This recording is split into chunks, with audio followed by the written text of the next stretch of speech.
Ngayong araw ay isa sa mga pinakaswerteng araw ng buong taon.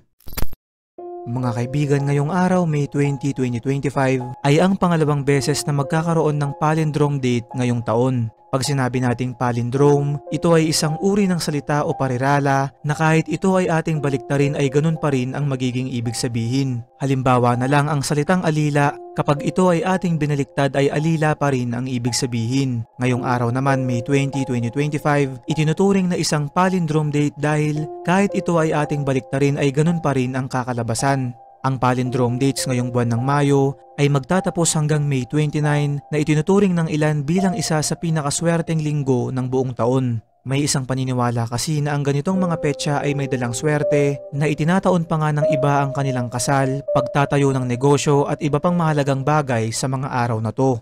Kaya naman kung meron kang binabalak gawin ay simulan mo na ngayong araw dahil malaki ang tsansang ito ay magtatagumpay.